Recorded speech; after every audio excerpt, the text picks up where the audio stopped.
ये ऋषि जनों ने क्या किया हुआ था कि जंगल में जाते थे, तप करते थे। विष्णु पुराण में लिखा है कि श्री विश्वामित्र जी अपने बच्चों को छोड़ के और जंगल में चले गए। 12 वर्ष तक वहां घोर तप किया। उस दौरान दुर्भिक्ष भी गिरा, उसके बच्चों को खाने के लाले भी पड़ गए। वहां एक राजा था, किसी सापवश जंगल में घूम रहा था। उसने उसके बच्चों को आहार की दिया। यहां तक स्थिति आ गई थी कि विश्वामित्र के बच्चों को मांस भी खाना पड़ा। और कुछ दिनों के बाद क्या हुआ कि स्थिति नॉर्मल होगी। विश्वामित्र जी वापस आए तो उनको सारी कहानी का पता चला कि मेरे बच्चों की रक्षा एक राजा ने की है, लेकिन वो राज रहित हो चुका है। उसके पिता ने उसको घर से निकाला हुआ है। तो उसने उस राजा को बुलाया। राजा ने अपनी याचना की कि मेरे पिताजी ने मुझे घर से निकाल दिया है, और साथ में वशिष्ठ मुनि जी का भी इसमें सहयोग है। वशिष्ठ और विश्वामित्र की कोई जाति दुश्मनी थी, पूर्व जन्म के ये शत्रु थे, और इनकी आपस में खींचातानी आखिरी सांस तक रही है दोनों महर्षियों की। तो कुछ उस ईर्षावश और कुछ उस राजा की सेवावश कि उसने मेरे बच्चों की रक्षा की। तो उसने कहा कि मांग, तू क्या मांगना चाहता है? राजा ने कहा कि मैं सशरीर स्वर्ग जाना चाहता हूं। विश्वामित्र ने कहा ठीक है, मैं तुझे सशरीर स्वर्ग भेज देता हूं। अब वो राजा क्योंकि जंगल में घूमता था, उसका शूद्र जैसा स्वरूप हो रहा था। तो यूं का यूं वो शूद्र रूप, जो ऐसी बूंदी सी शकल में, नहाना न पीना खाना न डोना, ऐसे जंगली सा बना हुआ था, इसी शरीर में ज्यों का त्यों स्वर्ग को जाने लगा। कहते स्वर्ग से इंद्र को पता चला, देवताओं ने बताया कि एक शूद्र आ रहा है और स्वर्ग मलिन हो जाएगा, इसको यहां नहीं आना चाहिए। तो इंद्र ने उसको वापस कर दिया। उस राजा ने फिर कहा कि वो वहां से तो मुझे वापस कर दिया विश्वामित्र से। विश्वामित्र कहने लगा मैं अलग स्वर्ग बनाता हूं अपनी भक्ति की शक्ति से। तो उसने अलग स्वर्ग बनाने के लिए अपना मंत्र पढ़ने लगा, अपनी कमाई को बर्बाद करने लगा। तो फिर इंद्र को चिंता होगी कि एक और शत्रु पैदा हो जाएगा अलग से स्वर्ग बनाकर। तब इंद्र ने कहा कि ठीक है, आप ऐसा ना करो, मैं इसको स्वर्ग में रख लेता हूं। तो ऐसे वो स्वर्ग भेज दिया, और अपनी कमाई से उस विश्वामित्र ने अपनी जो कमाई 12 वर्ष जो कमाई की थी वह झाड़ दिया पल्ला। तो ये व्यक्ति ऐसे काम वो करते रहे जो नशे में थे। इनको अपने स्वाभिमान का नशा था, अपनी प्रभुता का नशा था कि मैं ऐसी करिश्मा दिखाऊं कि दुनिया मेरे गुणगान करे और वाह वाह हो जा कि वाह विश्वामित्र ऋषि, वाह विश्वामित्र ऋषि। और फिर क्या जुल्म किया? वही व्यक्ति जिसको उसने स्वर्ग भेजा, उसके पुत्रों की रक्षा की, उसके पुत्र राजा हरिश्चंद्र के साथ उसी विश्वामित्र ने ऐसे जुल्म कर दिए जो ठाए जान अंधेरे जान, वो पाप का भागी बन गया। वो राजा हरिश्चंद्र के साथ कितनी पीड़ा की, उसका राज भी छीन लिया, उसके पुत्र भी बेच दिया, उसकी पत्नी भी बिकवा दी, और फिर पत्नी भी मार दी, बेटा भी मार दिया, सर्प बनकर डस दिया। ऐसे जुल्म के इनका पाप भी उस विश्वामित्र के अकाउंट में लिखा गया। अब वर्तमान में भले ही हम इस विश्वामित्र और वशिष्ठ जैसों के गुणगान करते रहे, लेकिन इनके साथ जो दुर्गति होगी ये सोच भी नहीं सकते। ये तत्व ज्ञान जो परमात्मा ने बताया है, इसके दर्पण में दिखाई देता है।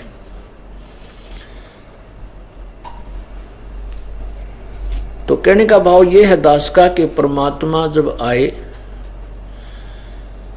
इन अज्ञानी ऋषियों ने जनसाधारण और सभी साधकों को, जो परमात्मा को चाहने वाली आत्माएं थी, उल्टे रास्ते लगा रखा था। उस भ्रम को तोड़ने के लिए कबीर परमेश्वर ने जनसाधारण की भूमिका की। उसके बारे में कहा है कि डम्ब करें डूंगर चढ़े ये अंतर झीनी झूल, जग जाने बंदगी करें ये बोवें सूल बबूल। कि जैसे घर त्याग करके ये चले जाते थे वैराग धारण करके, सन्यासी कर्म सन्यासी हो गए, और वह हठ योग करते हैं, ऐसे बैठ जाते हैं समाधि सो करके। जनसाधारण तो सोचता है कि बड़े महापुरुष हैं, ओहो बड़ी बड़ी परमात्मा के पाने के लिए समर्पण किए हुए हैं। और परमात्मा कहते हैं कि जग जाने ये बंदगी करें, भक्ति कर रहे हैं, लेकिन ये बोवें सूल बबूल, ये तो अपने जीवन में कांटे बो रहे हैं कि करके। कहते केले की कोपीन है जो फूल पान फल खाई, नरका मुख नहीं देखते जो बस्ती निकट ना जाई। वो जंगल के रोज है जो मनुष्यों बिद के जाई, निस्तेन फरे उजाड़ मैनो परमात्मा पावे नहीं। ये दास जब सर्विस करता था, ये तत्व ज्ञान हमें प्राप्त हो गया था, तो जब बैठ जाते थे ऑफिस में तो हमारे कुलीग चर्चा करते थे, कहाँ रहते हो, खोए खोए से रहते हो। चर्चा चल जाती थी कि हम सत्संग में जाते हैं, और फिर जो हम सत्संग में सुनते थे, विचार सुनते थे, ये साहित्य पढ़ते थे सदग्रंथों को, तो चर्चा कर देते थे भाई भगवान का भजन करना चाहिए, परमात्मा के बिना कति जो जीवन व्यर्थ है। तो फिर उनमें से कुछ एक अपनी अपनी जैसा ज्ञान था फिर वो बताने लग जाते, चर्चा शुरू हो जाती थी। उनमें से एक ने कहा कि आपको पता नहीं है साधु संतों का, तो मैं बताता हूँ। हम एक बार हरिद्वार की से आगे चले गए, ऊपर ऋषिकेश से भी आगे, तो वहाँ बहुत से व्यक्ति बैठे थे, 20, 30, 50। तो वो कह रहे थे कि यहाँ एक साधु रहता है जंगल में, और वो तन पे केवल निवस्त्र रहता है, और पर्दे पर केवल एक केले का पत्ते वत्ते बांध लेता है। भाई बड़ा महापुरुष है, गुफा पता नहीं भागकर गुफा बना रखी है जंगल में किसी स्थान पर, वहां घुस जाता है, और वही जिसने इसके दर्शन हो जाना है उसका बेड़ा पार है। बस देखते ही आदमी दिख जाते हैं ना, मनुष्य कहीं इसको भागकर जंगल में बढ़ जाता है, उस गुफा में या कहीं छुप जाता है। तो वो कहता है कि एक दिन उस दिन हम गए हुए थे, तो हम थोड़ा जंगल में आगे चले गए, तो बस हमने उस संत के बस एकदम वो हमें देख करके मुड़ गया। जब वो मुड़ लिया, जब हमने देखा, और वो बहुत गति से आगे को बढ़ गया और एकदम पीछे ने छुप गया कहीं जा करके।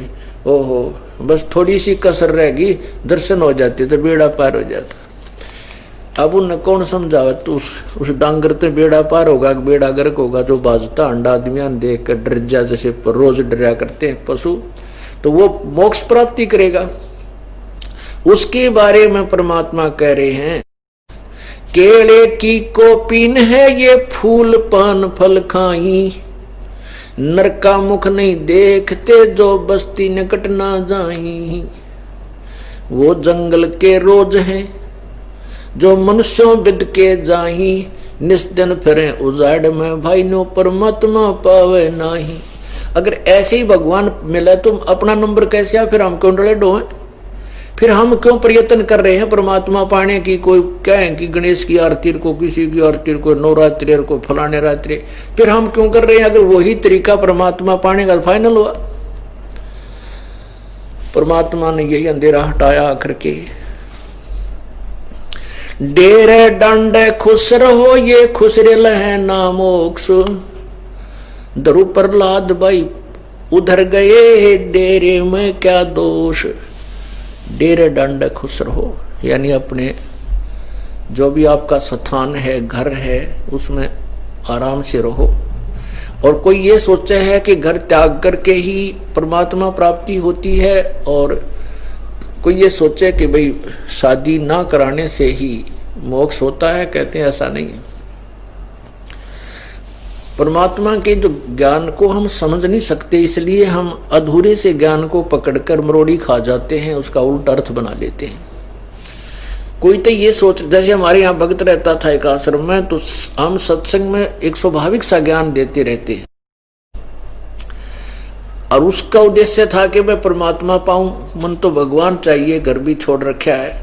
राजस्थान से आता है एक भक्त, वो जूतों में सेवा करता, जिसकी गर्दन हिलती है थोड़ी सी, तो वो सत्संग सुनता था। हम एक ही दृष्टिकोण से उन जो पाखंडी लोगों के पाखंड का खंडन करने के उद्देश्य से बताते थे कि भी केवल कुछ तो कहते हैं भाई महात्मा तो ब्रह्मचारी होना चाहिए, जो बचपन से ही है, और उसी से मोक्ष होगा। तो परमात्मा कहते हैं अगर वो ब्रह्मचारी ही पार हुआ तो फिर गृहस्थियों का नंबर कैसे आएगा। तो उस अंधेरे को हटाने के लिए हम एक तरफा ही मतलब यही ज्ञान देते हैं, जैसे परमात्मा ने कहा कि डेरे डंडे खुश रहो, खुश रे लेना मोक्ष, ध्रुव लाद भी पार हो गए, फिर गृहस्थी में क्या दोष। ध्रुव जैसे महापुरुष ने 5 वर्ष की आयु में परमात्मा प्राप्ति की, उसके बाद शादी कराई, भक्ति भी करता था। परमात्मा के दर्शन हो जाने मात्र से मोक्ष नहीं है, ये विचार कर लेना अपने। कोई न सोचा भगवान के दर्शन हो जाए तो मैं पार हो गया, नहीं, पार तो होगी अपने कमाई नाम की करने से, और काल के ऋण उतार कर ही आप मोक्ष, यहां से ऋण मुक्त होकर ही जा सकोगे। तो ऐसे ही जो उसने अपनी साधना की, जिससे उसको परमात्मा प्राप्ति हुई, भगवान ने दर्शन दिए, फिर उसने राज्य मांग लिया, उसको राज्य दिया। तो कहते हैं उसका भाई था जिसको राज्य प्राप्त था उत्तम, वो गंधर्व ने मार दिया लड़ाई में, और उसके बाद उसकी पत्नी जो विधवा हो गई थी वो भी, और साथ में ध्रुव ने जो ब्याह करा रखा था, वो 2 पत्नियां थी ध्रुव के, और 36,000 वर्ष तक उसने पृथ्वी पर शासन किया, उसके बाद स्वर्ग गया। ऐसे ही प्रहलाद ने 10 वर्ष की आयु में प्रभु परमात्मा प्रकट हुए जैसे नरसिंह रूप में, और उनके पिता का अंत किया। उसके बाद प्रहलाद को शासन मिला, और प्रहलाद ने शादी कराई, और हजारों वर्षों तक राज्य किया। जो राजा बलि थे, जिन्होंने इंद्र की पदवी प्राप्त करने के लिए 100 यज्ञ करने का संकल्प किया था, जो 99 भी वो यज्ञ कर चुका था, 100वीं यज्ञ जब करने लगा, उस समय भगवान 52 रूप बना कर आए थे, 52 रूप, 52। तो वो प्रहलाद का पोता था, राजा बलि, बैलोचन का पुत्र। तो प्रहलाद का पुत्र बैलोचन, बैलोचन का पुत्र राजा बलि हुआ। तो यहां परमात्मा कहते हैं कि जिनकी तुम महिमा गाते हो कि ध्रुव पार हो गया, प्रहलाद पार हो गया, तो वो तो गृहस्थी थे, और तुम कहते हो बाल ब्रह्मचारी रह करके जंगल में लंगोट बांध के बैठने से परमात्मा मिलेगा। उस अंधेरे को हटाने के लिए ये ज्ञान दिया जाता है। फिर ये भी बताया जाता है कि जो कर्म सन्यासी हो गए, गीता जी अध्याय नंबर 3 में कर्म योगी और कर्म सन्यासी का भिन्न भिन्न वर्णन है। तो कर्म योगी और कर्म सन्यासी कौन होते हैं? कर्म सन्यासी वो होते हैं जिन्होंने घर त्याग दिया, हठ योग करके जंगल में बैठ के, वो कर्म सन्यासी है। और कर्म योगी वो हैं जो अपने घर में रह करके, बाल बच्चों में रह करके अपना दैनिक क्रिया भी करते हैं, और परमात्मा की प्राप्ति का जो साधन है वो भी करते हैं। तो कर्म योगी केवल वो नहीं है जिसने शादी करा ली, कर्म योगी वो भी है क्योंकि जिसने शादी नहीं करवाई। और पहले पुराने समय में तो एक ब्याह जाता, 4 कुंवारे रहा करते, तो वो भी कर्म योगी ही थे, वो सारा काम करते थे, घर का भी खेत का भी, वो सब कर्म योगी ही थे। तो ऐसे ही जो जिसने शादी नहीं कराई और साधना परमात्मा की कर रहा है, जैसे जो यथार्थ विधि है, तो वो दोनों ही, जो शादी करा रखा है वो भी कर्मयोगी है, जो ना करवा रहा है वो भी कर्मयोगी है। जैसे यहाँ आश्रम उस भक्त की चर्चा थी, तो उसने सत्संग सुनता रहा भाई। जैसे ये था राजा जनक था, ये भी गृहस्थी था। जैसे हम उदाहरण देते हैं उनका अंधेरा हटाने के लिए, तो उसके सामने एक सुखदेव ऋषि था जो कर्म सन्यासी था, उसने आकर के फिर उनके चरणों में, राजा जनक के चरणों में जो गृहस्थी था उसके चरणों में सिर टेका, उससे ज्ञान लिया, उपदेश लिया और मोक्ष प्राप्त किया, फिर शादी कराई। और भी बहुत से प्रमाण हैं, जैसे श्रृंगी ऋषि था, घर त्याग कर चला गया बचपन में, जंगल में बैठ गया, कई वर्षों तक घोर तप किया, आहार भी खाना बंद कर दिया, सारे दिन में एक बार वृक्ष की छाल का जिह्वा मारता था, उसी से संतुष्ट हो जाता था। वो क्या होता है कि ये कमल जो हमारे एक अभ्यास होता है, प्राणायाम करके हम अपने अंदर से एक अमृत क्रिया को चालू कर लेते हैं। साधु संत जो ऋषि लोग थे, तो उससे क्या होता है कि उसको आहार की बहुत कम आवश्यकता पड़ती है, क्योंकि काम तक करना नहीं, शरीर को बैठा रहना है, खाना खावे तो भी गैस बने बैठा जाना, तो उसके लिए वो एक क्रिया वो कर लेते थे जिससे शरीर को से ही कुछ आहार उसे मिलता रहता, जैसे माँ के पेट में बच्चे की परवरिश होती रहती है। ऐसे उसने अभ्यास किया, कोई सैकड़ों कई वर्ष में तो अभ्यास हुआ उसका। फिर उसी बात से प्रसिद्ध हो गया कि महाराज के कमाल है भाई, कई कई दिन तक जो ना भोजन नहीं खाता हो, तो एक बार वृक्ष का छाल लगाता है और बस नो हाथी जो बैठा रहता है वृक्ष की तरफ मुंह करके, तो बड़ा कठोर तपस्या कर रहा है। वो एक दिन उठ के कुछ वर्षों के बाद जब उसने ये हो गया कि अब तू अंडी पाक लिया और अब तेरे वो बैटरी चार्ज कर ली उसने 10-12 वर्ष तक अपनी साधना करके। इनका कोई समय होया कर 12 वर्ष या 5 वर्ष कुछ ऐसा फिक्स करके चलते हैं।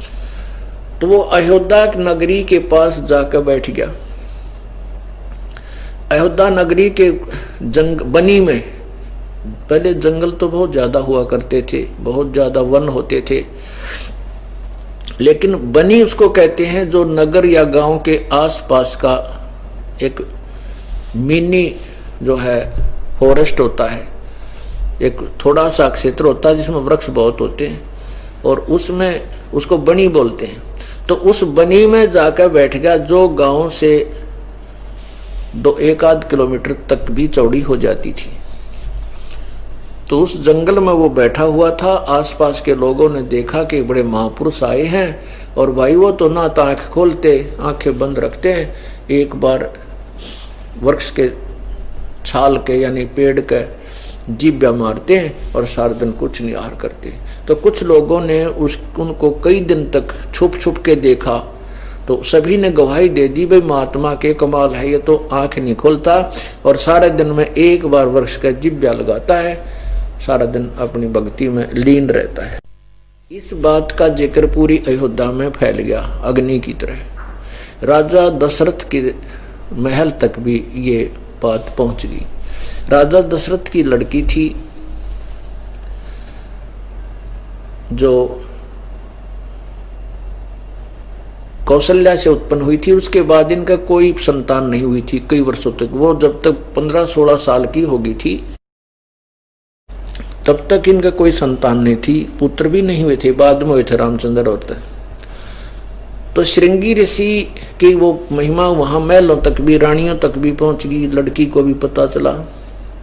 तो रानियां भी देखने गई, वो लड़की भी देखने गई। तो देखते रहे वहां, खूब सारा दिन दर्शन करके आ जाते। तो एक दिन वहां राजा के पास ये जो है वैद्य बड़े जबरदस्त रहा करते थे, बड़े अच्छे वैद्य होते थे। उसने जिक्र कर दिया रानियों के सामने कि आंख तो इसकी मैं खुलवा दूं।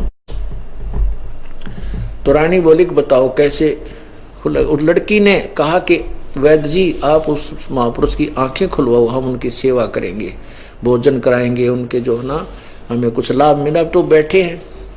तो उसने कहा कि ऐसे करना राजा की लड़की कि जहां वो जीभ लगाता है वहां पर थोड़ा शहद लगा दो। तो उसने ऐसा ही किया। वो लड़की अपनी सहेलियों के साथ गई और उस लड़की ने कहा कि जहां ये जीभ लगाता है, जीभ जैसे चाटता है वृक्ष को, वहां शहद लगा दिया। तो उस पहले वो एक बार जीभ चाटता था, उस दिन उसने 3 बार चाटी, जो स्वाद लग गया। अब दूसरे दिन उसने और 5-4 बार चाटी, साल को चाटा। और फिर तीसरे दिन तो उसने आंखें खोल ली। आंखें खोल ली तो उनकी खीर खांड पकवान से सेवा होने लगी। राजा दशरथ को पता चला। तो राजा दशरथ ने उस महापुरुष को अपने घर पर आमंत्रित किया। कहने का भाव ये है कि फिर राजा दशरथ की लड़की को लेकर श्रृंगी ऋषि बाज गया। अब यहां कहने का भाव ये है कि वो कर्म सन्यासी हुआ था, फिर कर्म योगी होकर के उसने गृहस्थी होकर के ही फिर पीछा छुटवाया। तो इस तरह के जो सच्चाई के वचन हम सुनाते रहे, तो उस भगत का जो यहाँ रहता है अभी, तो एक दिन कहने लगा महाराज जी मैं तो घर जाऊंगा। मैं बोला भाई घर क्यों जाओगा, आप तो बिल्कुल सब कुछ त्याग का आए हो, क्या उद्देश्य है? तो उसने अन्य भक्तों को बताया कि मैं ब्याह करवाऊंगा। भाई ब्याह क्यों करवाओगा? कि मेरा मोक्ष ना हो जात कराऊंगा। तेरा भला हो कि मोक्ष कराने के लिए ब्याह करवाना जरूरी नहीं है। वो तो सिर्फ ये उदाहरण दिए जाते हैं कि जिनको महर्षि माना करते उनकी भी वो तरीका नहीं था परमात्मा प्राप्ति का। ये नहीं है कि आप शादी ना कराओ, गिराश्रम में रह रहे हो तो आप कर्म योगी हो, कर्म सन्यासी नहीं हो, क्योंकि यहाँ सारा काम करें हम के तो सब क्रिया करते हैं। फिर वो मान गया, कहा अच्छा ऐसी बात है, क्योंकि उसका उद्देश्य उसको भोला भाला है, उसका उद्देश्य ये था कि मैंने तो मोक्ष कराना है बाई हुक एंड क्रुक, चाहे वो किसी तरह हो, जो फाइनल है वो उसी तरह करूंगा। तो इस तरह कर्म सन्यासी और कर्म योगी का डिफरेंस अब साथ साथ बताना पड़ा मुझे। तो कर्म सन्यासी वही होता है जो हठ योग कर लेता है, और चाहे अपने घर पर करो वो भी कर्म सन्यासी है। बैठ गया हट करके यहाँ बैठ गया 2-2 4-4 घंटे, वो भी कर्म सन्यासी है, वो कर्म योगी नहीं है। क्योंकि प्रथम तो शास्त्र विरुद्ध साधना कर रहा, किसी भी सदग्रंथ में हठ योग करने का कोई प्रमाण नहीं है। बोलो सतगुरुदेव की जय हो।